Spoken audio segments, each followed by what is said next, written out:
இன்னொரு பக்கம் தீபக் சொன்னதை கேட்ட பிறகு ஹரிஷை திரும்பி பார்த்த யுவராஜ் எதுவுமே பேசாமல் அமைதியாக அவன் முன்னால் முட்டி போட்டு அமர்ந்தான். அவனை பின்தொடர்ந்து அவனுடைய நண்பர்களும் அதே போல் அமர, நான் இப்போ உங்களை முட்டி போடுங்கன்னு சொல்லவே இல்லையே என ஹரிஷ் ஒரு விளையாட்டு சிரிப்புடன் கேட்டான். இல்லை பரவாயில்ல சார், உங்கள் முன்னாடி நிற்கிறத விட இப்படி முட்டி போடுறதான் சரியாக இருக்கும், அதான் எங்களுக்கு வசதியாகவும் இருக்குது என்று பணிவாக கூறினான் நிக்கில்.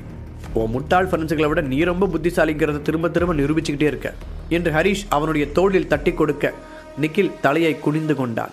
அவர்களுக்கு இன்னும் ஒரு விஷயம் மட்டும் குழப்பமாகவே இருந்தது. தீபக், ஐரா போன்றவர்களுக்கே உதவி செய்யும் வகையில் ஹரிஷ் பணக்காரனாக இருந்தால் அவன் ஏன் ஏஜே குடும்பத்தின் யூஸ்லெஸ் மருமகனாக நடித்தான் என்று அவர்களுக்கு புரியவில்லை. இந்த அளவிற்கு அதிகாரத்தையும் செல்வாக்கையும் வைத்துக்கொண்டு அவன் ஏன் மற்றவர்களின் கேலிகளையும் நக்கல் பேச்சுக்களையும் பொறுத்து கொண்டான் என்ற கேள்விக்கு எவ்வளவு யோசித்த போதும் அவர்களால் விடை கண்டுபிடிக்க முடியவில்லை. ஒருவேளை அவன் இப்படி ஒரு வாழ்க்கை முறையை அனுபவிக்க ஆசைப்பட்டானா என்று கேள்வி எழ, அப்படித்தான் இருக்கக்கூடும் என்று அவர்களாகவே ஒரு முடிவுக்கு வந்தார்கள். ஹரிஷ் நியூயார்க்கில் இருக்கும் ராஜேஸ்வரன் குடும்பத்தைச் சேர்ந்தவன் என்பது இன்னும் அவர்களுக்கு தெரியாது. இது நல்ல ஜாலியாக இருந்தாலும் இதுக்கு மேலே உங்ககிட்ட பேசி நான் டைம் வேஸ்ட் பண்ண விரும்பலை. இதுக்கு ஏதாவது ஒரு முடிவை கட்டியே ஆகணும். ஸோ நாம் இப்போ அந்த கேம் ஆரம்பிக்கலாம். நீங்கள் இந்த ரூமை விட்டு வெளியே போகிறதுக்கு நான் உங்களுக்கு ஒரே ஒரு சான்ஸ் தரேன். நீங்கள் எல்லோரும் உங்கள் ஃபோனை எடுத்து உங்கள் ஃபேமிலியில் இருக்கிற நீங்கள் ரொம்ப திறமையானவங்கன்னு நினைக்கிற ஒரு நபரை கூப்பிடுங்க. நான் அவங்கக்கிட்ட கொஞ்சம் பேச வேண்டியிருக்கு. அழுத்தமான குரலில் ஹரிஷ் கூற அவர்கள் எல்லோரும் திகைப்புடன் அவனை பார்த்தனர். தன் முன் இருந்த யுவராஜையும் மற்ற பணக்கார வீட்டு பிள்ளைகளையும் பார்த்த ஹரிஷ் அவர்கள் வீட்டில் இருக்கும் திறமையான ஒருவருக்கு ஃபோன் செய்ய சொன்னான். நிக்கிலும் அவனுடைய மற்ற நண்பர்களும் பணக்கார வீட்டின் உருப்படாத மகன்கள். அவர்களுக்கு அங்கு முடிவெடுக்கும் எந்த அதிகாரமும் கிடையாது என்பதை ஹரிஷ் அறிந்திருந்தான். அதனால் தியானா மீடியாவில் ஏற்பட்ட நெருக்கடியை தீர்க்க அவன் அவர்கள் வீட்டு பெரியவர்களை அழைக்க முடிவு செய்தான். அவன் சொன்னது போலவே அவர்கள் தங்கள் போனை எடுத்து வீட்டின் முக்கியமான நபருக்கு அழைத்து பேசினர். அடுத்த சில நிமிடங்கள் அமைதியாக கழிய திடீரென ஹரிஷின் போன் அடித்தது. யாரது? போனை எடுத்த ஹரிஷ் தன் முன் இருந்த 6 பேரையும் ஒரு முறை பார்த்தான். மிஸ்டர் ஹரிஷ், நான் நிக்கிலோட அப்பா பேசுகிறேன். நம்ம ஏற்கனவே ஒரு தடவை பேசியிருக்கோம் என்று மறுமுனையில் இருந்து ஒரு ஆழமான குரல் கேட்டது. ஹாய் சார், எப்படி இருக்கீங்க? உங்கள் மகன் என்கிட்ட தான் இருக்கான். அதுக்கு முன்னாடி நான் உங்ககிட்ட ஒன்று தெரிஞ்சுக்கலாமா? என்னோட கம்பெனி பற்றி உங்களுக்கு தெரியும்னு நினைக்கிறேன். இருந்தாலும் நான் உங்களுக்கு ஒரு தடவை ஞாபகப்படுத்துகிறேன். அதோட பேர் தியானா மீடியா. அப்புறம் அதை எப்படியாவது ஒழிச்சு கட்டணும்னு நீங்கள் எல்லாரும் சேர்ந்து ட்ரை பண்ணுறதா கேள்விப்பட்டேன். அது உண்மையா? ஹரிஷ் நிதானமாக கேட்க மறுமுனையில் சிறிது நேரம் எந்த பதிலும் இல்லை. பின்பு, ஹரிஷ், என் பையன் சொல்கிறது எதையுமே கேட்காதீங்க. அவன் ஏற்கனவே இந்த மாதிரி தான் ஏதாவது பண்ணிக்கிட்டு சும்மா ஊர் சுற்றிட்டு இருக்கான். உங்களை பற்றி அவனுக்கு எதுவுமே தெரியாது. ஸோ எதையாவது உளறிட்டு இருக்கான். அவன் சொல்கிறதுக்கெல்லாம் இந்த வீட்டில் எந்த வேல்யூவும் கிடையாது என்று நிக்கிலுடைய அப்பா கூற, அப்படின்னா தியானா மீடியாவில் நடக்கிற பிரச்சனைகளுக்கும் உங்களுக்கும் எந்த சம்மந்தமும் இல்லைன்னு சொல்கிறீங்க, அப்படி தானே? ஹரிஷ் ஆழமான குரலில் கேட்க, இதுக்கு ஆமான்னு தான் சொல்லணும். தியானா மீடியா கூட இருக்கிற பிஸ்னஸ் பார்ட்னர்ஷிப்பை கட் பண்ணிவிட்டு அவனோட ஃப்ரெண்ட் யுவராஜ் கூட பிஸ்னஸ் பண்ணணும்னு அவன் சொன்னது என்னமோ உண்மைதான். பட் நான் அதை பற்றி இன்னும் எந்த முடிவும் எடுக்கலை. நிக்கிலின் அப்பா பதில் சொன்னார். அந்த முடிவு என்ன நான் தெரிஞ்சுக்கலாமா? ஏன்னா எங்கள் கம்பெனி கூட நீங்கள் போட்ட அக்ரிமெண்ட்ஸ் எல்லாம் க்ளோஸ் பண்ணிக்கலான்னு சொன்னதா எனக்கு தகவல் வந்துச்சு. ஆனால் உங்கள் பையனை கேட்டால் அதை பற்றி எதுவுமே தெரியாது. ஃப்ரெண்டுங்கிற முறையில் யுவராஜ் கூப்பிட்டதுனால இங்கே பார்ட்டிக்கு வந்தோன்னு சொல்லி எஸ்கேப் ஆக பார்க்குறான். யுவராஜ் தனியால் இதெல்லாம் செஞ்சுருக்க முடியும்னு நம்புகிற அளவுக்கு நான் ஒன்றும் முட்டாள் இல்லை. இப்போ என்னோடய கேள்வி ரொம்ப சிம்பிளானது. இதுக்கு முன்னாடி நீங்கள் என்ன முடிவெடுத்திருந்தீங்க? அதுக்காக என்ன பண்ணலான்னு நினச்சிங்க? அதை பற்றிலாம் நான் கேட்க போகிறது இல்லை. நம்மளோட 2 கம்பெனிஸ்க்கும் இடையில் இருக்கிற டீல்ஸ் அப்படியே இருக்கா இல்லை இதோட முடிஞ்சிருச்சான்னு எனக்கு தெரிஞ்சுக்கணும். அப்போ தான் என் கம்பெனிக்கு பிரச்சனையை உண்டு பண்ணவங்கள நான் என்ன பண்ணணும்னு யோசிக்க முடியும். ஹரிஷின் குரலில் ஒரு மறைமுகமான மிரட்டல் இருந்தது. தான் யுவராஜுடன் கூட்டணி சேர்ந்து தியானா மீடியாவை அழிக்க முடிவு செய்ததை ஹரிஷ் கண்டுபிடித்து விட்டான் என்பதை உணர்ந்து கொண்டார் நிக்கிலின் அப்பா. இப்போது தாங்கள் அதிலிருந்து பின்வாங்கவில்லை என்றால் ஹரிஷின் வசம் இருக்கும் நிக்கிலுக்கு என்ன வேண்டுமானாலும் நடக்கலாம் என்பது புரிய, உங்கள் அன்பான வார்த்தைகளுக்கு நன்றி ஹரிஷ். நான் நிச்சயமாக உங்களை இன்னும் எங்களோட ஃபேமிலி ஃப்ரெண்டாக தான் நினைக்கிறேன். அதனால் என்னோட மகன் சார்பாக நான் உங்ககிட்ட மன்னிப்பு கேட்டுக்கிறேன். அப்புறம் தியானா மீடியாவை பொறுத்த வரைக்கும் அது இன்னும் பெரிய லெவலில் வளர்கிறதுக்கு வாய்ப்பு இருக்கிற கம்பெனியாக தான் நான் நினைக்கிறேன். அதனால் கூடிய சீக்கிரமே இப்போ இருக்கிறத விட இன்னும் 2 மடங்கு அமௌண்ட் இன்வெஸ்ட் பண்ணலான் இருக்கேன். அது மட்டும் இல்லாமல் உங்கள் கூட சேர்ந்து இன்னும் நிறைய ப்ராஜெக்ட்ஸ் பண்ணவும் ஆசைப்பட்றேன் என்று புத்திசாலித்தனமாக பதில் சொன்னார். ரொம்ப சந்தோஷம் சார். இது நிச்சயமாக நம்ம 2 பேருக்குமே நல்ல பெனிஃபிட்டாக இருக்கும். கண்டிப்பாக நான் உங்களை ஏமாற்ற மாட்டேன். எங்கள் கம்பெனியில் இன்வெஸ்ட் பண்ணதுனால இது வரைக்கும் நீங்கள் லாபம் தான் அடைஞ்சிருக்கீங்க. இனிமேலும் அப்படி தான் இருக்கும். அப்புறம் முடிஞ்சால் உங்கள் மகனை நியூயார்க்குக்கே கூப்பிட்டுக்கோங்க. சென்னை அவனுக்கு அவ்வளோ சேஃப்டியாக இல்லை. அதோட அவனோட சேர்க்கையும் சரியில்லை. இன்னைக்கு கூட பாருங்க, அவனுக்கு ஏதோ அடிபட்டிருக்கு. அச்சோ பாவம். அதுக்காக நீங்கள் ஒன்றும் கவலைப்படாதீங்க. இனி எதுவும் நடக்காமல் நான் பார்த்துக்கிறேன். அதான் நம்ம பிஸ்னஸ் ரிலேஷன்ஷிப் இனிமேல் நல்லபடியாக கன்னியூ ஆகும்னு சொல்லிட்டீங்களே. ஸோ இனிமேல் எந்த பிரச்சனையும் இருக்காது. நிக்கிலின் உயிருக்கு இனி எந்த ஆபத்தும் இருக்காது என்பதை குறிப்பால் உணர்த்தினான் ஹரிஷ். ரொம்ப நன்றிங்க ஹரிஷ். நான் இப்போவே என்னோட ஆளை அந்த ஹோட்டலுக்கு அனுப்புகிறேன். அவங்க அவனை பார்த்துக்குவாங்க. அப்புறம் கூடி சீக்கிரமே தியான மீடியாவுக்கு வந்து நான் உங்களை வந்து மீட் பண்ணுறேன் என்று அவர் பணிவுடன் சொல்ல, நான் அதுக்காக காத்திருக்கிறேன் என்றான் ஹரிஷ். அந்த ரூமில் இருந்த எல்லோரும் ஹரிஷை திகைப்புடன் பார்த்தார்கள். ஹரிஷ் ஸ்பீக்கரில் போட்டு பேசியதால் அந்த உரையாடல் மொத்தத்தையும் அவர்கள் கேட்டுக்கொண்டுதான் இருந்தார்கள். நிக்கிலின் அப்பா எவ்வளவு பெரிய பணக்காரர் மற்றும் திமிர் பிடித்தவர் என்பது அவர்களுக்கு நன்றாகவே தெரியும். அவரே அந்த அளவுக்கு பணிவுடன் பேசியதை அவர்களால் நம்பவே முடியவில்லை. ஏதோ பூதத்தை பார்ப்பது போல ஹரிஷை பார்த்தனர். நிக்கில், உன்ன மாதிரியே உங்கள் அப்பாவும் புத்திசாலியாக இருக்கார். நான் சொன்ன உடனே சட்டுன்னு அதை புரிஞ்சுக்கிட்டாரு. இப்போ நீ பாதுகாப்பாக தான் இருக்க. நீ முட்டி போட்டது போதும். எந்திரிச்சு அந்த சோஃபாவில் உட்காந்துக்கோ. கூடி சீக்கிரம் யாராவது வந்து உன்னை கூட்டிகிட்டு போயிடுவாங்க. ஹரிஷ் சிரித்து கொண்டே கூற நிக்கில் ஒரு நிம்மதி பெருமூச்சு விட்டான். அவனை காப்பாற்றுவதற்காக அவனுடைய அப்பா தியான மீடியாவில் இன்னும் கூடுதலாக இன்வெஸ்ட் செய்ய போவதாக கூறியதை கேட்டபோது நிக்கிலுக்கு மயக்கமே வருவது போலதான் இருந்தது. அவனுக்காக அவனுடைய அப்பா இந்த அளவுக்கு இறங்கி போவார் என்று நிக்கிலே எதிர்பார்க்கவில்லை. அதற்குள் அடுத்த போன் வர இந்த முறை அழைத்தவர் அந்த நண்பர் கூட்டத்தில் இருந்த பார்த்தி என்பவனின் அப்பா. நிக்கிலின் அப்பாவை விட சக்தி வாய்ந்தவர். ஹரிஷிடம் ரொம்பவே மரியாதையுடன் நடந்து கொண்டார். கிட்டத்தட்ட நிக்கில் அப்பா பேசியதைப் போலவே பேசியவர் தன்னுடைய மகனின் நடத்தைக்காக ஹரிஷிடம் திரும்ப திரும்ப மன்னிப்பு கேட்டுவிட்டுதான் போனை வைத்தார். கடந்த 20 வருடங்களாக தன்னுடைய அப்பாவை பார்த்து கொண்டிருக்கும் பார்த்தி அவர் இவ்வளவு மரியாதையுடன் யாரிடமும் பேசி கேட்டதே இல்லை. அதுவும் ஹரிஷ் போன்ற அவரை விட வயது குறைவான ஒரு இளைஞனிடம் அவர் அப்படி நடந்து கொண்டது பார்த்திக்கு ஒரு வகையில் அதிர்ச்சியைத்தான் கொடுத்தது. அதற்குள் அவனை பார்த்த ஹரிஷ், அடுத்த விக்கெட்டும் காலி. தம்பி பார்த்தி, நீயும் போய் நிக்கில் கிட்ட உட்காந்துக்கோப்பா. உனக்கு கூப்பிட ஆள் வந்ததுக்கப்புறம் நீயும் சேஃபாக வீட்டுக்கு போய் சேரு. அதுக்கு முன்னாடி ஹாஸ்பிட்டல் போய் அந்த உடஞ்ச காலை சரி பண்ணிக்கோ என்று சொன்ன ஹரிஷ் போனை டேபிளின் மீது வைத்துவிட்டு கைகளை நெட்டி முறித்தார்.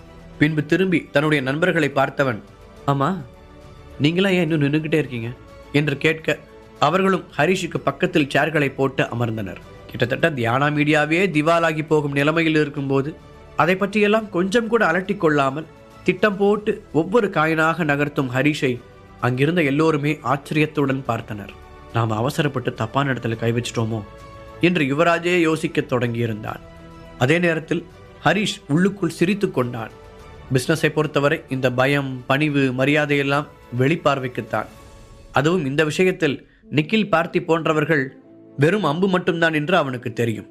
தியானா மீடியாவிற்கு பிரச்சனை என்று தெரிந்தவுடனேயே அவன் தீபக்கை அழைத்து அதற்கு காரணமானவர்களை கண்டுபிடிக்க சொன்னான் ஹரிஷ். அடுத்த 1 மணி நேரத்தில் அவனுக்கு எல்லா விவரங்களும் கிடைத்து விட்டது.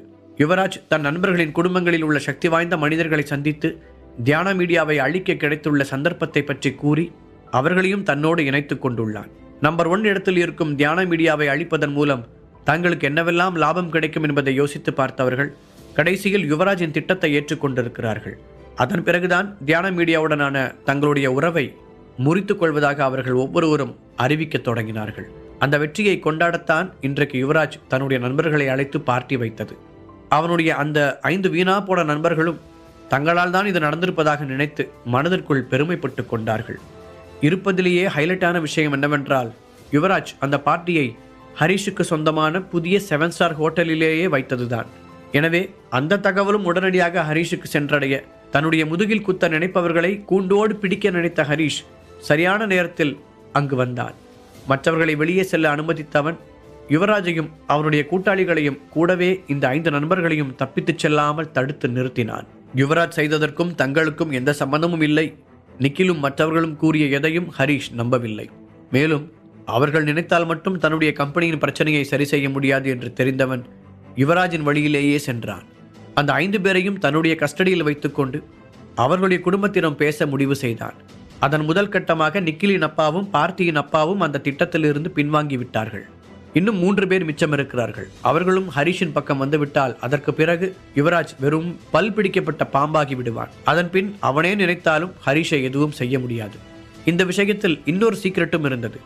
பார்த்தி நினைத்தது போலவே அவனுடைய அப்பா இதுவரை யாரிடமும் அப்படி பேசியதே இல்லை. ஆனால் யுவராஜ் நண்பர்களை பற்றி தெரிந்து கொண்ட ஹரிஷ் அதில் இருப்பதிலேயே பார்த்தியின் அப்பா தான் மிகவும் பவர்ஃபுல்லானவர் என்பதை அறிந்து ஹோட்டலுக்கு வருவதற்கு முன்பு அவரை தொடர்பு கொண்டான். முதலில் பொதுவாக பேசியவன் பின்பு தன்னிடம் இருக்கும் பவர்பில் மாத்திரைகளை பற்றி அவரிடம் கூறி தியானா மீடியாவுடனான பிசினஸ் விஷயத்தை யோசித்து முடிவெடுக்க சொல்லியிருந்தார். இந்த இடைப்பட்ட நேரத்தில் ஹரிஷிடம் பவர்பில் மாத்திரைகள் இருப்பதை தனக்கு இருந்த தொடர்புகள் மூலம் விசாரித்து அறிந்து கொண்டவர் இந்த ஒரு வருடத்தில் அவன் எவ்வளவு பெரிய ஆளாக வளர்ந்து நிற்கிறான் என்பதையும் தெரிந்து கொண்டார். இதற்கு முன்பாக அவர் இந்த பவர்பில் மாத்திரைகளை பெறுவதற்காக பல கோடிகளை செலவு செய்திருந்தார். அதை இப்போது ஹரிஷ் தருவதாக சொன்னதும் அவருக்கு சந்தோஷம் தாங்கவில்லை. அவசரப்பட்டு யுவராஜின் திட்டத்திற்கு ஒத்துக்கொண்டதை நினைத்து அவர் மனம் வருந்தி கொண்டிருந்த நேரத்தில்தான் பார்த்தி அவரை அழைத்து தான் ஹரிஷின் கஸ்டடியில் இருப்பதாக கூறினார். அடுத்த நிமிடமே ஹரிஷை அழைத்தவர் எல்லாவற்றையும் கணக்கு போட்டுத்தான் அவனிடம் அப்படி மரியாதையாக நடந்து கொண்டார். மொத்தத்தில் அந்த பிசினஸ் வட்டாரத்தை பொறுத்தவரை ஹரிஷ் யாராலும் அசைக்க முடியாத ஒரு அசுர சக்தியாக உருவெடுத்துக் கொண்டிருந்தார். நேரம் சென்று கொண்டிருக்க அதன் பிறகு யாரும் அழைக்கவில்லை. ஹரிஷுக்கு பொறுமை குறைந்து கொண்டிருந்தது. என்ன, உங்க 3 பேரை பற்றியும் உங்க வீட்டில் யாருக்கும் அக்கறை இல்லை போல என்று அவன் கிண்டலாக கேட்க அவன் முன்னால் முட்டி போட்டு இருந்தவர்கள் தலையை குனிந்து கொண்டார்கள். அவர்களுக்குள்ளும் அதே கவலைதான் ஓடிக்கொண்டிருந்தது. ஒருவேளை என்னால் எதுவும் செய்ய முடியாதுன்னு அவங்க நினைச்சிட்டாங்களோ? சரி, இப்போ என்ன பண்ணலாம் கேட்ட ஹரிஷ் தன்னுடைய போனை டேபிளின் மீது வைத்துவிட்டு எழுந்து நின்றான். ஏய், எதுக்காக எங்களை இப்படி பயமுறுத்துற மாதிரி நடந்துக்கிறேன்? இதுக்கெல்லாம் நாங்கள் ஒன்றும் பயப்பட மாட்டோம். மிச்சமிருந்த 3 பேரில் ஒருவன் பதட்டத்தில் உளர, அப்போ என்னை பார்த்து உனக்கு பயம் இல்லை அப்படிதானே என்ற ஹரிஷ் மெதுவாக அவனை நெருங்கிச் சென்றான். என் பக்கத்தில் வராத, ஒழுங்கா தள்ளி போயிடு, அப்புறம் உன்னை என்ன பண்ணுவேன்னு எனக்கே தெரியாது. சொல்லியபடி முட்டி போட்டு இருந்த அவன் அப்படியே பின்னால் நகர்ந்தான். அதற்குள் குனிந்து அவருடைய சட்டை காலரை பிடித்த ஹரிஷ் அதை இழுத்து கொண்டு அந்த ரூமில் இருந்த இன்னொரு கதவிடம் சென்றான். என்னை விடு என்று அவன் ஹரிஷிடமிருந்து தன்னை விடுவிக்க போராட அதற்குள் அந்த கதவை திறந்த ஹரிஷ் அவனை வெளியில் இழுத்துச் சென்றான். அந்த ரூம் ஹோட்டலின் 5வது மாடியில் இருந்தது. என் பக்கத்தில் வராத, ஒழுங்கா தள்ளி போயிடு, அப்புறம் உன்னை என்ன பண்ணுவேன்னு எனக்கே தெரியாது. சொல்லியபடி முட்டி போட்டு இருந்த அவன் அப்படியே பின்னால் நகர்ந்தான். அதற்குள் குனிந்து அவருடைய சட்டை காலரை பிடித்த ஹரிஷ் அதை இழுத்து கொண்டு அந்த ரூமில் இருந்த இன்னொரு கதவிடம் சென்றான். என்னை விடு என்று அவன் ஹரிஷிடமிருந்து தன்னை விடுவிக்க போராட அதற்குள் அந்த கதவை திறந்த ஹரிஷ் அவனை வெளியில் இழுத்துச் சென்றான். அந்த ரூம் ஹோட்டலின் 5வது மாடியில் இருந்தது. ஹரிஷ் திறந்தது அந்த ரூமின் பால்கனி கதவு என்பதால் வெளியில் இருந்து காற்று வேகமாக உள்ளே வீசியது. அடுத்து ஹரிஷ் என்ன செய்ய போகிறானோ என்ற பதட்டத்துடன் எல்லோரும் பார்த்து கொண்டிருக்க, என்னை பார்த்து பயம் இல்லைன்னு சொன்னல, அப்போ என்னால் என்ன பண்ண முடியும்னு நான் உனக்கு காட்டி தானே ஆகணும். இப்போ நீ என்ன பண்ணுற? இது மேலே ஏறி நெல்லு என்று அந்த பால்கனியில் கட்டப்பட்டு இருந்த கைப்பிடி சுவரை சுட்டி காட்டினான் ஹரிஷ். எதுக்கு? நான் எதுக்கு இதில் ஏறி நிற்கணும்? அந்த பையன் பயத்துடன் கேட்க, அப்போ தானே கீழே குதிக்க முடியும் என்று அசால்ட்டாக சொன்னான் ஹரிஷ். என்ன? அந்த பையனின் கண்கள் வட்டமாக விரிய ஹரிஷ் சொல்வதை கேட்டு எல்லோருக்கும் ஹார்ட் அட்டாக்கே வருவது போல இருந்தது. நீ நீ கிண்டல் தானே பண்ணுற? நடுங்கிக் கொண்டே கேட்ட அந்த பையன் எட்டி கீழே பார்த்தான். அந்த உயரத்தை பார்த்தபோதே அவனுக்கு தலை சுற்றி கொண்டு வந்தது. இல்லையே, நான் சீரியஸாக தான்ப்பா சொல்கிறேன். முகத்தை இறுக்கமாக வைத்து கொண்டு சொன்ன ஹரிஷ், இங்கே பாரு, உன்னை காப்பாற்றி கூட்டிகிட்டு போகிறதுக்கு உன் வீட்டில் இருந்து யாருமே கூப்பிடல. அதனால் நீ தப்பிச்சு போகிறதுக்கு இது ஒன்று தான் வழி. நாம் இப்போ 5வது மாடியில் இருக்கோம். இங்கேருந்து நீ குதிச்சா கூட சப்போஸ் நீ உயிர் பிழைக்கிறதுக்கு ஒரு சான்ஸ் இருக்குது. பட் இந்த ரூம்குள்ளேயே இருந்தால் கண்டிப்பாக செத்துருவேன் என்றார். ஹரிஷ், நான் உன்னை கெஞ்சி கேட்டுக்கிறேன், தயவு செஞ்சு என்னை விட்டுரு, நான் சாக விரும்பலை என்று அவன் பரிதாபத்துடன் கேட்க, ஓ அப்போ உனக்கு இங்கிருந்து தப்பிச்சு போகிறதுக்கு ஆசை இல்லையா என கிண்டல் செய்தான் ஹரிஷ். ப்ளீஸ் ஹரிஷ், நான் செஞ்சதுக்கெல்லாம் உங்ககிட்ட மன்னிப்பு கேட்டுக்கிறேன், என் மேலே கொஞ்சம் கருணை காட்டு. அவன் அழவே ஆரம்பித்திருந்தான். இங்கிருந்து பார்க்கும்போது பயமாக தான் இருக்கும், ஆனால் ஒரு செகண்ட் கண்ணை மூடிட்டு குதிச்சிட்டா ஒன்றும் பண்ணாது சொன்ன ஹரிஷ் அவனுடைய முதுகில் கை வைத்து தள்ளிவிட்டான். அந்த ரூமில் இருந்த எல்லோரும் நெஞ்சை பிடித்து கொண்டு அதிர்ச்சியில் உறைந்தனர். ஹரிஷ் தள்ளிவிட்டவுடன் அந்த பையன் பயத்தில் அலறிய சத்தம் அவர்களின் உடம்பில் ஒரு நடுக்கத்தை ஏற்படுத்தியது. ஆனால் கீழே விழுந்தவன் கண்களை திறந்தபோது அவன் இன்னும் உயிருடன் இருந்தான். தரையில் விழுந்து மண்டை சிதறப்போகிறது என்று நினைத்தவன் தான் இன்னும் உயிருடன் இருப்பதை நம்ப முடியாமல் பார்த்தான். தன்னை சுற்றி ஏதோ கெட்ட வாடை வீச தலையை திருப்பி பார்த்தவன் அப்போதுதான் தான் ஒரு குப்பை லாரியில் விழுந்திருப்பதை உணர்ந்தான். ஹோட்டலில் அப்புறப்படுத்தப்படும் காய்கறி வேஸ்டுகளும் மற்ற வேஸ்டுகளும் கலந்து பயங்கரமான துர்நாற்றம் வீசியது. அதன் நடுவில் விழுந்ததால் அடிபடாமல் தப்பித்த அவனுக்கு குமட்டி கொண்டு வந்தது. அவனால் மூச்சு விடக்கூட முடியவில்லை. பிறந்ததிலிருந்தே சொகுசான வாழ்க்கை வாழ்ந்தவன் இப்படியான ஒரு நிலையை வாழ்க்கையில் சந்தித்ததே இல்லை. ஹரிஷுக்கு உண்மையில் அந்த பையனை கொல்லும் எண்ணமெல்லாம் இல்லை. அந்த ஹோட்டலின் உண்மையான சொந்தக்காரனான ஹரிஷுக்கு அங்கு எந்த நேரத்தில் என்னென்ன விஷயங்கள் நடக்கும் என்பதெல்லாம் அத்துப்படி. அவன்தான் அதற்கான வடிவமைப்பையே அமைத்து கொடுத்தது. அதனால் எந்த நேரத்தில் குப்பை லாரி வரும், அது எங்கே நிற்கும் என்பதெல்லாம் அவனுக்கு நன்றாகவே தெரியும். அதனால்தான் நேரத்தை பார்த்தவன் வேண்டுமென்றே அவனை பயமுறுத்துவதற்காக இழுத்து கொண்டு பால்கனிக்கு சென்றான். அவன் நினைத்த இடத்தில் லாரி வந்து நின்றதை ஓரக்கண்ணால் பார்த்துவிட்டுதான் அவனை சரியான கோணத்தில் விழுமாறு தள்ளிவிட்டான். உள்ளே இருந்தவர்களுக்கு இது எதுவும் தெரியாதென்பதால் அச்சத்துடன் ஹரிஷை பார்த்தனர். அவன் இவ்வளவு கொடூரமான செயலை செய்வான் என்று அவர்கள் எதிர்பார்க்கவில்லை. அதில் தீபக்கின் முகம் மட்டும்தான் சாதாரணமாக இருந்தது. சில நிமிடங்களுக்கு முன்னால் தான் இந்த திட்டம் ஹரிஷின் மனதில் தோன்றியது. அப்போதே தீபக்கிற்கு அதை பற்றி ஒரு மெசேஜ் அனுப்பியிருந்தான். இருந்தாலும் தீபக்கிற்கு உள்ளே கொஞ்சம் படபடப்பாகத்தான் இருந்தது. ஆனால் அந்த பையனை தள்ளிவிட்ட பிறகு ஹரிஷ் தன் காதை தொட்டு காண்பிக்க, அதன் பிறகுதான் அவன் நிம்மதியாக மூச்சு விட்டான். அந்த பையன் இன்னும் உயிரோடு தான் இருக்கிறான் என்பதை குறிக்க அதுதான் அவர்கள் இருவருக்குமான சீக்ரெட் சிக்னல். இப்போது இந்த பிளானில் தீபக்கின் பங்கை தொடங்க வேண்டும். தன்னுடைய ஆட்களை திரும்பி பார்த்தவன், என்ன இன்னும் வேடிக்கை பார்த்து நிற்கிறீங்க, உடனே ஆம்புலன்ஸுக்கு கால் பண்ணுங்க, அந்த பையன் உயிரோடு இருக்கானா இல்லையான்னு ஒரு ஆளை போய் செக் பண்ணுங்க என்று அவசரமாக உத்தரவிட்டவன் அவர்களோடு சேர்ந்து வெளியில் நடந்தான். அவர்கள் எல்லோரும் பரபரப்பாக வெளியே போக உள்ளே இருந்த மீதி 2 பேருக்கும் அப்போதே பாதி உயிர் போயிருந்தது. யுவராஜின் நிலைமை அதைவிட மோசமாக இருந்தது. ஹரிஷின் கம்பெனியை அழிக்க உதவி செய்த நண்பர்களின் நிலைமையே இப்படி இருக்கும்போது மெயின் கல்பிரிட்டான தன்னை ஹரிஷ் என்ன செய்வான் என்பதை அவனால் கற்பனை கூட செய்ய முடியவில்லை. அதற்குள் தன் முன் முட்டி போட்டு இருந்தவர்களை உற்று பார்த்த ஹரிஷ், அடுத்து யார் போகணும் என்று கேட்டான். ஹரிஷ், இந்த முட்டாள்தனத்தை நிறுத்து, ஆல்ரெடி ஒரு கொலை கேஸ் ஆயிடுச்சு, திரும்பவும் அதே மாதிரி செஞ்சேனா அதுக்கப்புறம் உனக்கு தூக்கு தண்டனை தான் கிடைக்கும். யுவராஜ் பதட்டத்துடன் கத்தினான். இப்போதைக்கு எப்படியாவது ஹரிஷிடமிருந்து தப்பிக்க வேண்டும் என்பதுதான் அவனுடைய ஒரே நோக்கமாக இருந்தது. அப்படி போலீஸ் வந்து அரெஸ்ட் பண்ணணும்னா முதல்ல உன்னை தான் அரெஸ்ட் பண்ணணும். ஏன்னா என் கம்பெனியை நாசம் பண்ணணும்னு பிளான் பண்ணி இது எல்லாத்தையுமே தொடங்கி வச்சது நீ தானே. ஹரிஷ் கிண்டலாக கேட்க, என்ன உளறிட்டு இருக்க? அப்படியே இருந்தாலும் அதை நிரூபிக்க உங்ககிட்ட ஏதாவது ஆதாரம் இருக்கா? ஆனால் நீ என்னோட ஃப்ரெண்டு தள்ளிவிட்டு கொலை பண்ணதை இத்தனை பேர் பார்த்துருக்கோம் என்றான் யுவராஜ். முடிந்தவரை தன்னுடைய பயத்தை வெளிக்காட்டி கொள்ளாமல் இருக்க முயற்சித்தான். அதை கேட்டு சத்தமாக சிரித்த ஹரிஷ், இத்தனை பேர் இருந்தாலும் அதில் சாட்சி சொல்கிறதுக்கு யாராவது ரெடியாக இருக்கணுமே. உன்னையும் கூட்டாளிகளையும் தவிர இங்கே மிச்சம் இருக்கிற எல்லாருமே என்னுடைய ஆளுங்க, அவங்களாம் யாரும் எனக்கு எதிராக சாட்சி சொல்ல மாட்டாங்க. அப்புறம் உன்னோட இந்த ஃப்ரெண்ட்ஸ், அவங்களே சாட்சி சொல்லணும்னு நினச்சாலும் அவங்க வீட்டில் அலோவ் பண்ண மாட்டாங்க என்று சொன்னவன் அப்படியே திரும்பி நிக்கிலையும் பார்த்தியையும் பார்த்து, ஏண்டா தம்பிகளா, எனக்கு எதிராக சாட்சி சொல்லுவீங்க என கேட்டான். இல்லைண்ணா, நாங்களாம் சொல்ல மாட்டோம், என்ன நடந்துச்சுன்னு கூட எங்களுக்கு தெரியாது. அவர்கள் அவசரமாக தலையை ஆட்டி மறுக்க, வெரி குட், இப்போ தான் என் வழிக்கே வந்திருக்கீங்க என்ற ஹரிஷ் தோள்களை குலுக்கியபடி யுவராஜை பார்த்தார். யுவராஜின் கண்களில் ஒரு வெறி தெரிய, ஓ உங்களை மறந்துட்டேன்னு நினைக்கிறியா? அதுக்கு முதல்ல நீங்கள் இங்கிருந்து உயிரோடு போகணும்ல, அப்போ தானே சாட்சி சொல்ல முடியும். ஹரிஷ் உதட்டோரத்தில் சிரிப்பை அடக்கியபடி கூற யுவராஜின் முகம் பேயறைந்தது போல மாறியது. அவன் வேகமாக திரும்பி கதவு பக்கம் பார்க்க அந்த ரூம் கதவு ஏற்கனவே மூடப்பட்டிருந்தது. ரொம்ப நேரத்திற்கு முன்பே அங்கு வேடிக்கை பார்த்து கொண்டிருந்தவர்களை அனுப்பி கதவை மூடச் சொல்லி தீபக்கின் ஆட்களுக்கு சிக்னல் காண்பித்திருந்தான் ஹரிஷ். அதனால் இப்போது அந்த ரூமில் இருந்தவர்களுக்கு மட்டும்தான் அங்கு நடந்தது தெரியும். அப்போதுதான் யுவராஜிற்கு தன்னுடைய நிலைமையே முழுமையாக புரிந்தது. அப்போது ஹரிஷின் போனுக்கு ஒரு மெசேஜ் வர அதை எடுத்து பார்த்தவனுடைய முகம் கொஞ்சம் கொஞ்சமாக இறுகி கொண்டே வந்தது.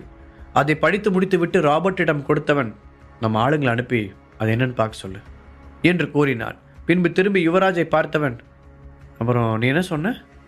நீ செஞ்சதுக்கு எந்த ஆதாரமும் இல்லையா? அதனால் போலீஸ் வந்தால் உன்னை எதுவும் செய்ய முடியாதுன்னு தானே சொன்னேன்.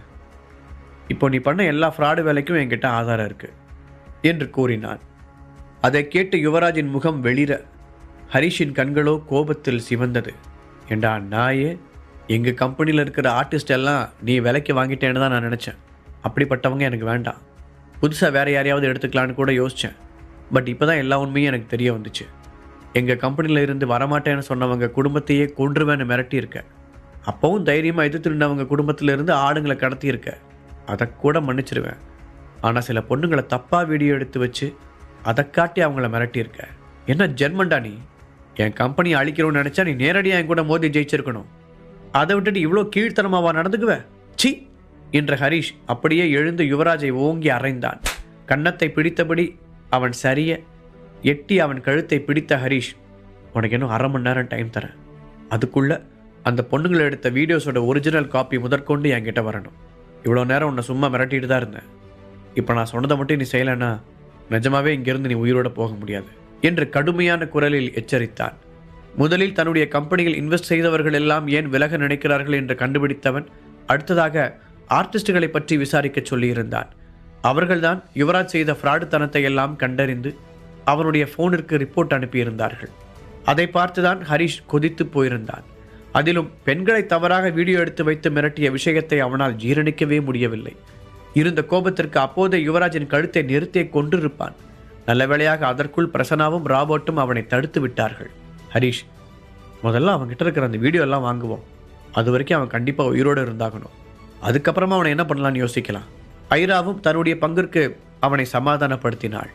முடிந்தவரை தன்னை கண்ட்ரோல் செய்து கொண்டு மீண்டும் சேரில் உட்கார்ந்தவன், பார்த்தீங்கள, இந்த மாதிரி ஒரு பொறுக்கி கூட தான் நீங்கள் ஃப்ரெண்ட்ஷிப் வச்சுருக்கீங்க. வீட்டில் இதெல்லாம் தெரிஞ்சவங்களை பற்றி ரொம்ப பெருமையாக நினைப்பாங்க. இவனெல்லாம் நம்பி வீட்டுக்குள்ளே விட்டீங்கன்னா உங்கள் அக்கா தங்கச்சி நிலைமையெல்லாம் என்ன ஆகும்னு யோசிச்சிங்களா? இல்லை ஒருவேளை நீங்களும் அப்படிதானா என்று அவருடைய நண்பர்களை பார்த்து பல்லை கடித்தான். அவர்கள் பதில் பேச முடியாமல் அவமானத்துடன் யுவராஜை முறைத்தனர். அப்படியே மிச்சமிருந்த 2 பேரையும் பார்த்த ஹரிஷ், நீ பாருங்க, இன்னும் 20 minutes தான் டைம். அதுக்குள்ளே உங்கள் வீட்டில் இருந்து யாராவது கால் பண்ணியிருக்கணும். அப்படி இல்லாட்டி உங்கள் ஃப்ரெண்டுக்கு நடந்ததான் உங்களுக்கும் என்று மிரட்டி விட்டு அங்கு டேபிளின் மீது பாட்டிலில் வைக்கப்பட்டு இருந்த தண்ணீரை எடுத்து மடமடவென்று குடித்தான். அதை கேட்டு அந்த 2 பேரும் வேகமாக தங்களுடைய போனை எடுத்து மீண்டும் தங்கள் வீட்டில் உள்ளவர்களுக்கு பதட்டத்துடன் அழைக்கத் தொடங்கினார்கள். யுவராஜும் தன்னுடைய போனை வெளியே எடுக்க ஹரிஷ் பிரசன்னாவை பார்த்து கண்ணசைத்தான். அதை புரிந்து கொண்ட பிரசன்னா யுவராஜ் பேசி முடித்ததும் அவன் கையில் இருந்த போனை தட்டி பறித்தான். பிரசன்னா, உங்ககிட்ட கண்டிப்பாக டெக் பர்சனாலிட்டி யாராவது இருப்பாங்கல்ல, அவங்க கிட்ட இந்த ஃபோனை கொடுத்து எல்லாத்தையும் அக்கு வேற ஆணி வேற பிரித்து பார்க்க சொல்லு. இவனால் இனி எந்த ஒரு பொண்ணுக்கும் பாதிப்பாகக்கூடாது. இதில் இருக்கிற சீக்ரெட் கோட்ஸ் எல்லாத்தையும் காப்பி பண்ணிவிட்டு பொண்ணுங்க சம்மந்தமான எல்லா ஃபைல்ஸையும் எந்த தடையும் இல்லாமல் அழிக்க சொல்லிடு. நான் சொல்கிறது புரியுதில்ல? யாராலையும் அதை திரும்ப எடுக்க முடியாதபடி டெஸ்ட்ராய் பண்ண சொல்லு. ஹரிஷ் கூற பிரசன்னா சரி என தலையாட்டினான். ஹரிஷ் தன்னுடைய கோபத்தை அடக்க முயற்சி செய்தபடி உட்கார்ந்திருக்க 10 நிமிடங்கள் கழித்து அவனுடைய ஃபோன் ஒலித்தது. அதில் வெறும் எண் மட்டும் வர புருவத்தை சுருக்கிய ஹரிஷ் ஃபோனை ஆன் செய்து ஸ்பீக்கரில் போட்டான். ஹலோ, நான் தான் பூபாலன் பேசுகிறேன். யுவராஜ் தம்பியை உடனே அங்கிருந்து அனுப்பு என்று ஒரு குரல் கேட்டது. அவர் கோபத்தை அடக்கி கொண்டு பேசுகிறார் என்பது அதை கேட்கும் போதே புரிந்தது.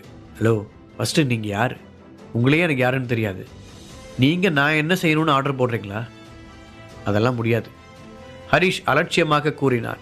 ஹரிஷுக்கு அந்த நபரை யார் என்று தெரியவில்லை என்றாலும் அங்கிருந்த மற்றவர்களுக்கு அந்த பெயர் யாருடையது என்பது தெளிவாக புரிந்தது. பூபாலன், அரசாங்கத்துக்கு பின்னாடி இருந்து ஆட்டி வைக்கிற டாப் 5 ஆளுங்களில் ஒருத்தர். ராபர்ட் முணுமுணுக்க ஹரிஷ் யோசனையோடு அவனை பார்த்தான். அவரா? ஃபுட்டு அப்புறம் ஃபார்மா கம்பெனிஸ்லாம் வச்சிருக்காரு, அந்த ஆளா? ஐரா கேட்க ராபர்ட் ஆமாம் என்று தலையசைத்தான். அப்போது சரியாக உள்ளே நுழைந்த தீபக் பூபாலன் என்ற பெயரை கேட்டு ஆச்சரியத்துடன் ஹரிஷின் போனை பார்த்தான். யுவராஜிற்கு சப்போர்ட்டாக அவர் களமிறங்கியிருப்பது தீபக்கிற்கு பல சந்தேகங்களை ஏற்படுத்தியது. அதற்கு முன்னால் யுவராஜிற்கும் பூபாலனுக்கும் என்ன சம்பந்தம் என்ற கேள்வியும் அவனுக்கு எழுந்தது. உன் பேர் ஹரிஷ் தானே? ஒரே விஷயத்தை திரும்ப திரும்ப சொல்றது எனக்கு பிடிக்காது. உடனே நான் சொன்னதை செய், இல்லாட்டி பின்விளைவுகள் நீ எதிர்பார்க்கவே முடியாத அளவுக்கு ரொம்ப பயங்கரமா இருக்கும் என்று பூபாலன் ஹரிஷை மிரட்டினார். அச்சோ, நீங்க சொன்னதை கேட்டு எனக்கு இங்க காலெல்லாம் நடுங்குது. நான் ரொம்ப பயந்துட்டேன் என கேலியாக சிரித்த ஹரிஷ் திடீரென தன் டோனை சீரியஸாக மாற்றிக்கொண்டு, நான் ஏன் உன் பேச்சை கேட்கணும் என்றான். ஹரிஷ், நீ யார்கிட்ட பேசிட்டு இருக்கான்னு இன்னும் உனக்கு புரியல. என்னோட பவர் என்னன்னு காட்டினா நீ தாங்க மாட்ட. முழு கதையையும் கேட்டு மகிழ பாக்கெட் FM ஆப்பை டவுன்லோட் செய்யுங்கள். லிங்க் டிஸ்கிரிப்ஷனில் கொடுக்கப்பட்டுள்ளது.